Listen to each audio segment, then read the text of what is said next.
Bienvenidos al Lado Oscuro, un podcast donde hablaremos de sucesos paranormales, crímenes reales y asesinos seriales. Juntos, buscaremos respuesta a aquellos crímenes que nunca fueron resueltos o causaron histeria colectiva. Analizaremos evidencia y daremos un viaje al pasado para meternos en las mentes retorcidas de nuestros protagonistas. En las oscuras sombras de las carreteras, donde el murmullo de los motores se mezcla con el silencio de la noche, se esconde un relato siniestro que ha dejado su marca en el tejido mismo de la realidad. De entre la penumbra de la ciudad de Los Ángeles, el estruendo de las calles y el zumbido de las autopistas, surge la sombría figura de un asesino que dejó una cicatriz indeleble en la historia del crimen. Bienvenidos a otro episodio del Lado Oscuro. Hoy nos adentramos en la mente perturbada de un depredador que aterrorizó a California en la década de los 70s y los 80s. William George Bonin, conocido como el asesino de la autopista, sembró el caos en las carreteras y dejó tras de sí un rastro de horror que estremeció a una nación entera. ¿Quién era este hombre cuyas acciones despiadadas resonaron a lo largo de las autopistas?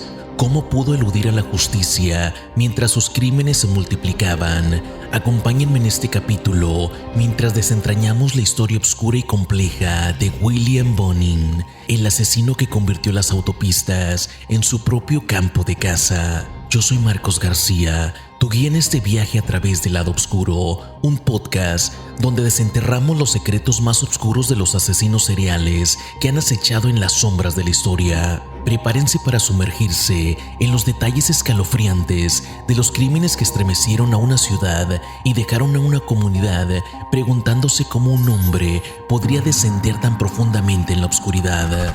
William George Bonin era un asesino en serie pedófilo que tenía como objetivo principalmente a jóvenes adolescentes, especialmente los que pedían aventón en las carreteras. Secuestró, violó, torturó y confesó haber asesinado hasta 21 víctimas en todo el sur de California entre 1979 y 1980. Era más conocido como el asesino de la autopista por la forma en que arrojaba los cuerpos de sus víctimas desnudos a lo largo de las carreteras y detrás de edificios entre el condado de Los Ángeles y el condado de Orange. Aterrorizó a muchos niños mientras sembraba más miedo entre la comunidad y como resultado, con el tiempo fue conocido como el asesino de la autopista. William Bonin, a 34-year-old truck driver, is the man accused of being the freeway killer.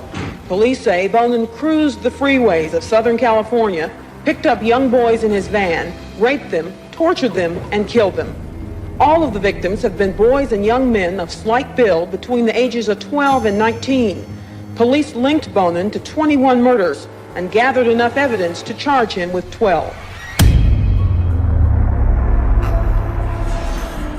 William George Bonin nació el 8 de enero de 1944 en la ciudad estadounidense de Willimantic, en Connecticut, en el seno de una familia disfuncional.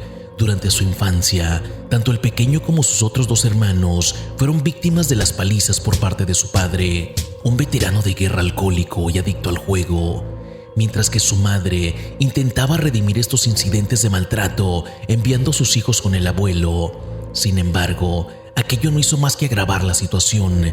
El anciano había abusado sexualmente de su hija y luego abusó sexualmente de sus nietos, principalmente de William. A esto habría que añadirle la ausencia habitual de sus progenitores en el hogar familiar a causa del juego, por lo que los vecinos terminaban por acoger a los menores y darles de comer. Cuando William tenía 6 años, la madre metió a sus hijos a un orfanato católico. Fue su forma de alejarlos de su padre y evitar que ocurriese alguna desgracia. El exsoldado se mostraba cada vez más agresivo y violento con los pequeños, contra quienes pagaba su mal humor a base de golpes, pero el abuso nunca terminó. Durante su estancia en el orfanato, experimentaron abusos mucho peores, como políticas disciplinarias. Por ejemplo, sufrieron ahogamientos, palizas y fueron obligados a situaciones estresantes y malos tratos. Además, Bonin fue abusado sexualmente por residentes varones mayores. Permaneció allí hasta los 9 años y luego volvió a vivir con sus padres. Mientras estaba en casa, Bonin cometió delitos menores que no eran violentos, lo que lo llevó a ser internado en un centro de detención juvenil cuando tenía apenas 10 años. Durante su estancia en el centro de detención, sus compañeros y un consejero que se suponía sería su mentor en su vida volvieron a abusar de él sexualmente. El consejero causó más trauma y daño a William, lo que provocó que tuviera problemas psicológicos. A lo largo de su infancia, la cantidad de dolor, trauma y abuso que soportó se debió al entorno y a los adultos que encontró. Sus padres y el sistema gubernamental no le permitieron obtener la ayuda que necesitaba cuando era niño. Durante su estancia en el orfanato, ninguno de sus padres lo visitó y como resultado, le preocupaba que estuvieran muertos. Decidieron no visitarlo, lo que demuestra la cantidad de abandono que soportó durante sus primeros años de vida. A los 14 años, una vez de vuelta en el hogar familiar, el padre perdió la casa en una apuesta y tuvieron que trasladarse a la ciudad de Downey, en California, donde William se convirtió en un auténtico paria. El niño tímido y torpe apenas interactuaba con sus compañeros, que se mofaban de su aspecto físico por tener los dientes de conejo. Su padre murió en ese año de cirrosis, una enfermedad que ataca el hígado. Por otra parte, William empezó a desarrollar una parafilia sexual hacia otros niños durante la adolescencia. Hablamos de un interés casi obsesivo por la pedofilia, lo que sumado con su despertar homosexual hizo que pusiera en práctica sus fantasías con otros menores del vecindario más pequeños que él. Tras graduarse del instituto, William se alistó en las Fuerzas Aéreas de los Estados Unidos y sirvió como artillero de helicópteros en la Guerra de Vietnam. Pero en 1968 fue expulsado por violar a 2 soldados a los que amenazaba con su pistola. Entonces, William decidió regresar a Connecticut, aunque lejos de detener sus depravaciones, continuó con las agresiones sexuales.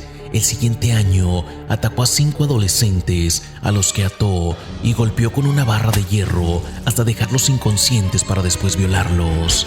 Pese a que se demostró la culpabilidad del pederasta, el tribunal alegó imputabilidad por enfermedad mental y William fue enviado al Hospital Estatal de Atascadero para someterse a un tratamiento psiquiátrico. Estaba catalogado de delincuente sexual con trastornos mentales. En ese tiempo, los informes revelaron que William tenía un trastorno de sadismo sexual y de personalidad antisocial, además de rasgos de depresión maníaca. Sin embargo, el examen psiquiátrico de 1971 certificó que William sí era plenamente consciente de sus actos y por tanto debía de cumplir la pena en prisión, lo que puso fin a su tratamiento médico. 3 años más tarde, la Junta Penitenciaria lo dejó en libertad porque, según un nuevo estudio, el preso ya no sería un peligro para la gente. 14 meses después, William volvió a las andadas y abusó sexualmente de un niño de 14 años, David McVicker, a principios de septiembre de 1975. A David McVicker le ofreció llevarlo a su destino mientras pedía aventón, pero en cambio las cosas fueron diferentes. Bonin estranguló y violó a David en la parte trasera de la camioneta. Mientras pensaba que iba a morir, Bonin lo dejó ir. Una vez detenido, el depredador advirtió a la policía que la próxima vez no dejaría vivo ningún testigo. El 11 de octubre de 1978, William Bonin fue liberado y se mudó a un edificio de apartamentos en Downey, muy próximo a la casa familiar. En los meses posteriores, el recién llegado se dedicó a meterse en los bolsillos a los adolescentes del vecindario, a los que engatusaba con alcohol para que acudiesen a su casa. Fue en algunas de estas quedadas donde conoció a los que fueron sus posteriores cómplices en los crímenes, chicos menores de edad que estaban tan fascinados como atemorizados por él. Al mismo tiempo, William consiguió un empleo como camionero, circunstancia que aprovechó para comprarse una furgoneta Ford de color verde y perpetrar con ella sus sanguinarias cacerías. A bordo del vehículo, el pederasta acechaba niños de entre 12 y 19 años en sus viajes por la carretera, principalmente en autopistas. Una vez que conseguía que subieran, conducía hasta un lugar apartado y comenzaba el ritual de terror. Entre 1979 y 1980, William mató a 21 jóvenes, tanto en California como en Connecticut, a los que previamente había esposado o inmovilizado antes de sodomizarlos para realizar toda clase de métodos de tortura, tales como golpes con una barra de hierro, asfixia o estrangulamiento, retorcimiento de testículos, quemaduras de cigarrillos, entre otros tantos. En muchos de estos crímenes, William no actuó solo, lo hizo en compañía de 4 secuaces. Vernon Butts, de 21 años, un trabajador de una fábrica de porcelana que estuvo presente en 8 asesinatos. Gregory Milley, de 18 años, cómplice de la muerte de 2 menores. James Munro, un fugitivo sin hogar, acusado de complicidad en un crimen. Y William Pugh, de 17 años, al que William le hizo la siguiente advertencia: si quieres matar a alguien, debes hacer un plan y encontrar un lugar para tirar el cuerpo antes de elegir a la víctima. Y así lo hicieron. Los cuerpos de todas las víctimas aparecieron desnudos al borde de carreteras o en edificios abandonados en distintos condados. El hallazgo de tantos cadáveres llevó a la policía a pensar que se encontraban ante un asesino en serie, bautizado como el asesino de la autopista, pero no lograban dar con pistas fiables que los llevasen hasta su guarida. Además, había otro problema en aquella época. Otros 2 asesinos en serie estaban actuando en la misma zona y en las mismas fechas que el camionero, de modo que la autoría de los asesinatos llevaba a las autoridades a una auténtica confusión. El primer asesinato por el que se acusó a Bonin fue el de Thomas Glenn Langren, de 13 años. Glenn fue visto por última vez saliendo de la casa de sus padres en Reseda a las 10:50 de la mañana del 28 de mayo de 1979. Poco antes de su secuestro, Glenn supuestamente le había dicho a sus amigos que un hombre se había ofrecido a encontrarse con él en el parque de patinaje para tomarle unas fotografías para una revista. Su cuerpo, vestido únicamente con una camiseta, zapatos y calcetines, fue encontrado esa misma tarde en Agoura. Una autopsia reveló que Thomas había sufrido castración y fuertes golpes con un objeto como el mango de un gato para neumáticos en la cara y en la cabeza, y que el cráneo sufrió múltiples fracturas. Además, el joven había sido cortado en la garganta, apuñalado en el pecho y el estómago y estrangulado hasta la muerte. Su ropa interior, sus pantalones y sus genitales cortados con varias marcas de mordiscos fueron descubiertos esparcidos en un campo cerca de su cuerpo. Más tarde, un experto dijo que la brutalidad de Bonin probablemente era un intento de matar su atracción homosexual por Thomas, silenciando aún más su deseo con cada apuñalamiento posterior. En el secuestro y asesinato de Thomas, Bonin contó con la ayuda de Butts. El 4 de agosto de 1979, Bonin condujo desde Silverado Canyon hasta un autocinema para pasar tiempo con Butts en Westminster. Pronto sugirió que violaran y asesinaran a otro adolescente.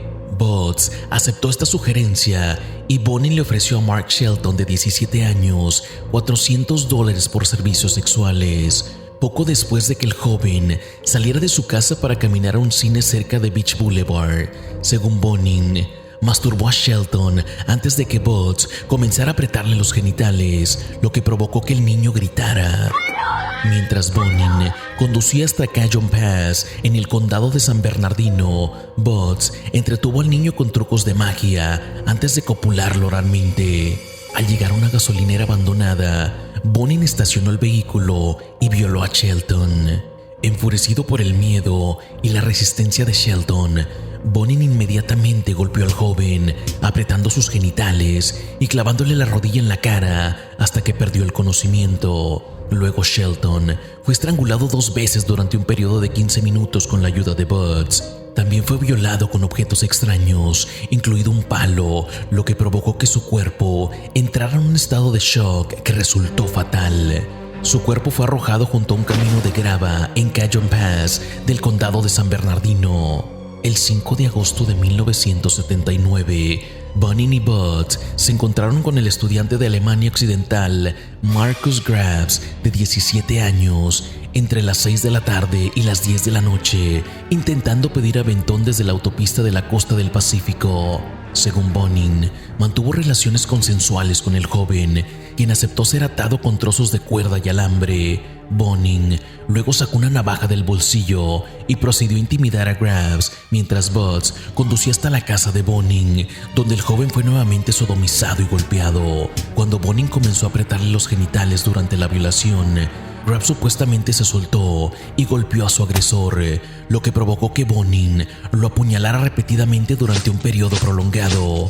Grabs fue parcialmente estrangulado y se reveló que había sido apuñalado un total de 77 veces. Nuevamente coincidieron varios expertos en que esto era solo un intento de matar su homosexualidad antes de que su cuerpo desnudo fuera tirado en Malibu Creek.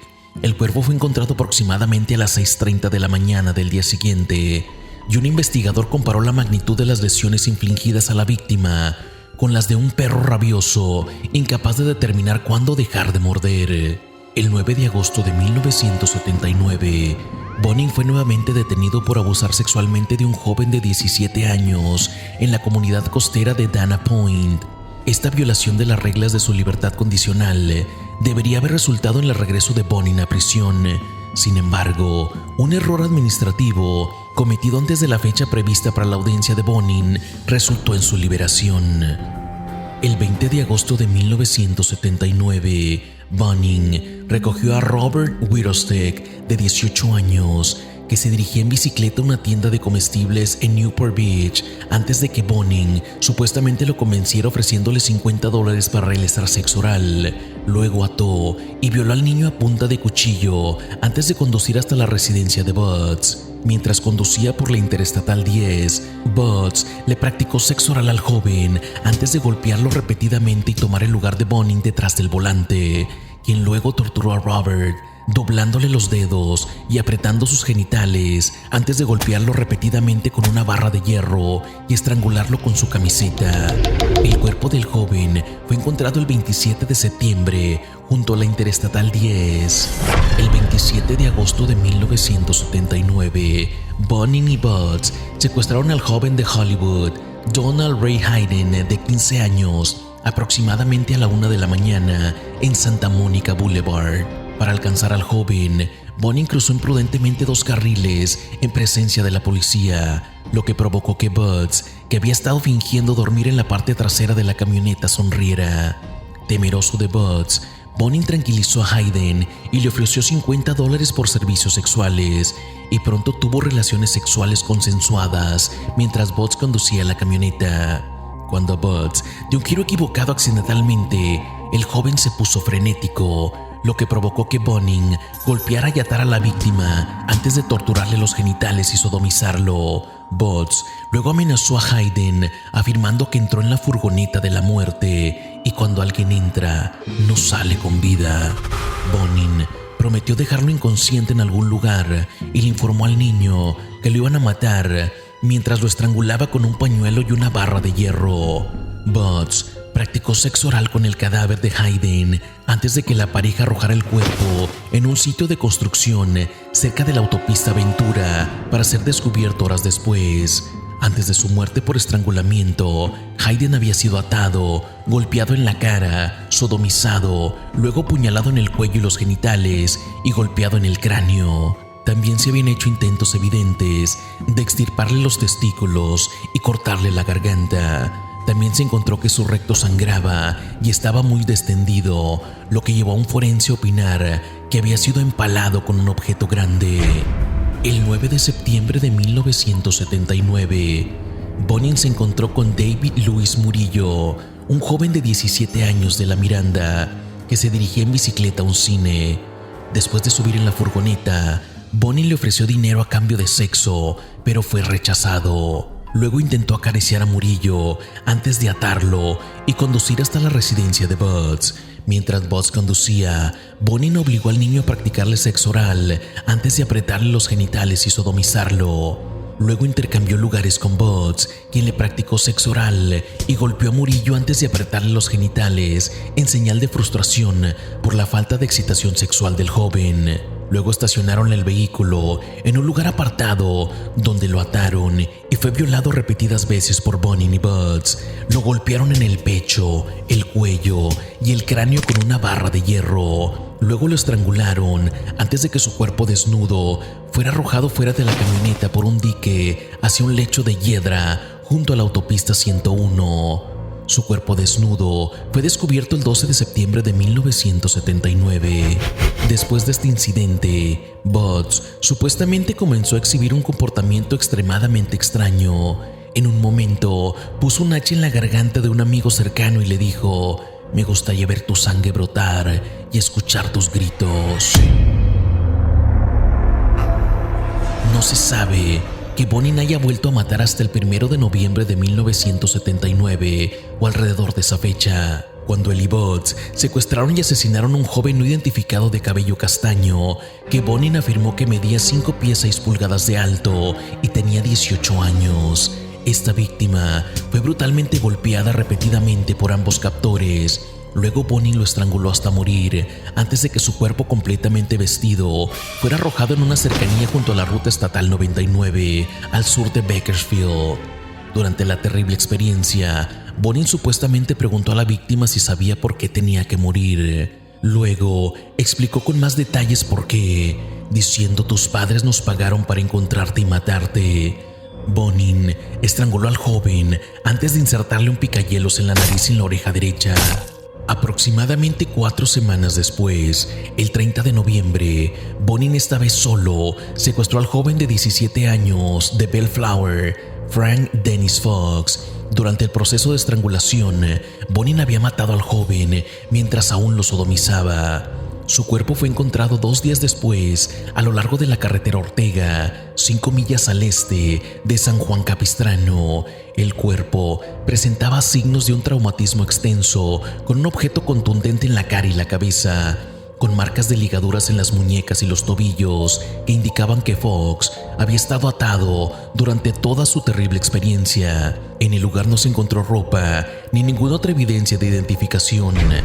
10 días después del asesinato de Fox, el joven de 15 años de Long Beach, John Kilpatrick, le ofrecieron dinero por servicios sexuales después de salir de la casa de sus padres para socializar con sus amigos. Después de tener sexo oral mutuo, Bonin ató y violó al adolescente en la camioneta antes de ser transportado a la casa de sus padres, donde fue flagelado con una cuerda hasta que lloró y estrangulado hasta morir con la misma cuerda.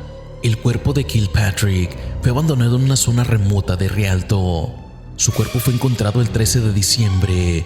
Kilpatrick había sido identificado erróneamente como John Doe y fue hasta el 5 de agosto de 1980 cuando se descubrió su verdadera identidad. Kilpatrick era un joven con problemas cuyos padres se habían divorciado recientemente. Desaparecía durante días. Su madre dudaba en denunciar la desaparición y sus amigos también informaron erróneamente haberlo visto en un centro comercial. Como resultado, no se reportó su desaparición hasta el mes de febrero. El 1 de enero de 1980, Bonin se encontró con Michael Francis McDonald, joven de Ontario de 16 años, cerca del aeropuerto de Chino. Con el pretexto de proporcionarle drogas para vender, Bonin se estacionó detrás de un edificio de apartamentos. Amenazó al niño con la punta de un cuchillo, luego lo golpeó hasta someterlo. McDonald le practicó sexo oral a Bonin antes de ser sometido a presión genital y violación en la camioneta. Su cuerpo completamente vestido fue encontrado junto a la autopista 71 en las afueras de Chino, aunque su cuerpo no fue identificado hasta el 24 de marzo. En la mañana del 3 de febrero de 1980, Bonin invitó a un chico de 16 años a la casa de sus padres para beber y tener relaciones sexuales. Cuando Bonin salió brevemente para orinar, supuestamente sorprendió al joven robando $100 de su billetera. Furioso, Bonin decidió asesinarlo. Más tarde esa noche, Bonin condujo desde Downey a Hollywood con Gregory Milley con la intención específica de cometer un asesinato con él. Se encontraron con Charles Miranda, de 15 años, parado cerca del club nocturno Starwood, pidiendo aventón a lo largo de Santa Mónica Boulevard.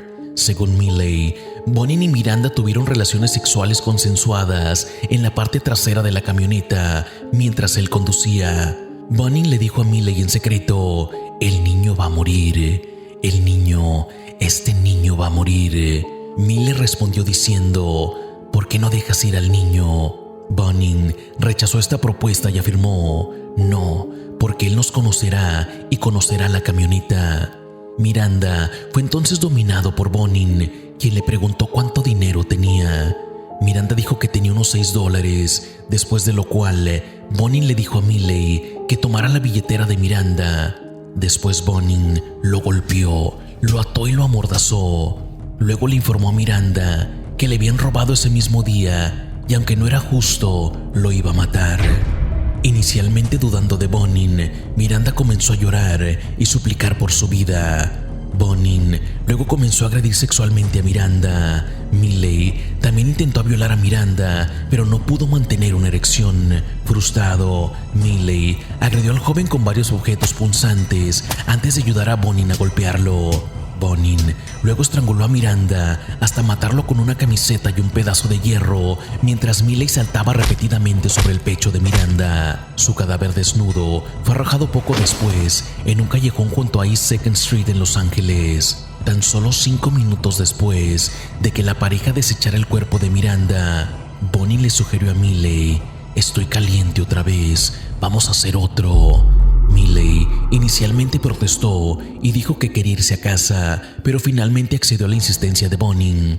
Horas más tarde, en Huntington Beach, la pareja se encontró con James McCabe, de 12 años, esperando en una parada de autobús en la esquina de Beach Boulevard y Slater Avenue. McCabe fue dejado ahí por su hermano mayor, quien le había dado dinero y con quien se había quedado el fin de semana. McCabe fue atraído a la camioneta de Bonin con la promesa de que lo llevarían a Disneylandia y con el incentivo adicional de la marihuana. Según Miley, McCabe entró voluntariamente en la parte trasera de la camioneta, luego de lo cual Bonin condujo hasta el estacionamiento de una tienda de comestibles, estacionó la camioneta y entró en la parte trasera del vehículo, donde comenzó a abrazar y a besar al niño. Luego ató a McCabe y lo dijo que lo estaban secuestrando para pedir rescate. Para someter al niño, Bonin comenzó a golpearlo repetidamente en el estómago, la boca y las piernas. Luego Miley condujo sin rumbo por lo que describió como una distancia muy larga, mientras escuchaba repetidamente a McCabe llorar, mientras Bonin lo violaba y lo golpeaba en la cabeza con una barra de hierro. Bonin luego obligó a McCabe a dormir en sus brazos. Al despertar McCabe, Miley se unió a Bonin para golpear al niño hasta dejarlo inconsciente, simplemente porque tenía ganas de hacerlo, antes de que Bonin aplastara el cuello de McCabe con una barra de hierro. Bonin luego estranguló a McCabe con su propia camiseta, antes de que la pareja arrojara su cadáver junto a un contenedor de basura en un sitio de construcción de Walnut City. El cuerpo de McCabe fue descubierto 3 días después, completamente vestido, con varias fracturas de cráneo y el pene magullado. Tras el asesinato de McCabe, Bonin y Miley gastaron el dinero recuperado de su billetera en el almuerzo. Un día después del asesinato de Miranda y McCabe, Bonin fue arrestado por violar las reglas de su libertad condicional y permaneció detenido en la cárcel del condado Orange hasta el 4 de marzo. A lo largo de su vida adulta, Bonin trabajó en una serie de profesiones de baja categoría, como sería la profesión de barman y conductor de taxi. Ninguno de estos trabajos duró mucho tiempo y frecuentemente estaba desempleado.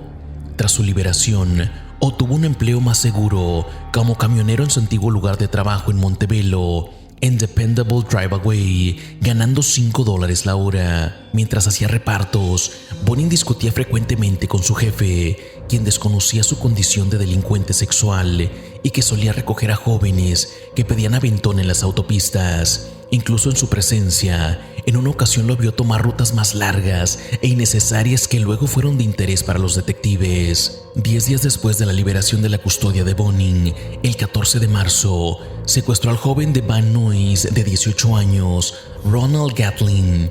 Después de agredir al joven, Bonin comenzó a cortarle la cara a Gatlin con un picahielos. Gatlin fue golpeado y sodomizado, sufriendo varias heridas profundas y perforaciones con picahielos en la oreja y el cuello antes de ser estrangulado. También presentaba señales de haber recibido extensas palizas. Al día siguiente, su cuerpo atado fue encontrado detrás de una nave industrial en la ciudad de Duarte. Una semana después, El 21 de marzo, Bonin se ofreció a llevar a Glenn Norman Barker, de 14 años. Glenn también fue golpeado y violado con objetos, luego estrangulado. Su cuello presentaba numerosas quemaduras producidas por un cigarrillo y su recto estaba ampliamente distendido. Aproximadamente a las 4:07, el mismo día, Russell Dwayne Rugg, de 15 años, fue secuestrado en una parada de autobús en Garden Grove. Rugg tenía la intención de pedir aventón a su trabajo en un restaurante de comida rápida antes de encontrarse con Bonin. Fue atado, golpeado y estrangulado hasta la muerte después de aproximadamente 8 horas de cautiverio, antes de que su cuerpo fuera tirado junto al de Glenn en el Bosque Nacional de Cleveland, cerca de la autopista Ortega. Ambos cuerpos desnudos fueron encontrados el 23 de marzo y ambos presentaban evidencia de grandes golpes y marcas de ligaduras en sus muñecas, tobillos y cuello.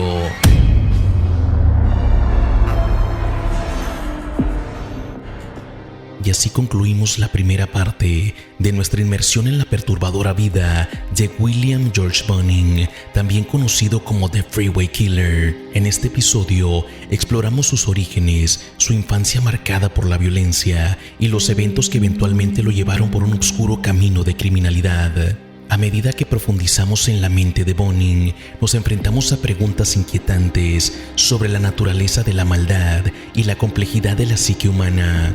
En el próximo capítulo nos adentraremos en la serie de asesinatos que estremecieron a California y dejaron una cicatriz imborrable en la memoria de quienes fueron afectados. También exploraremos más a fondo los eventos que llevaron a su captura, el juicio que capturó la atención del público y la impactante revelación de detalles sobre sus horrendos actos.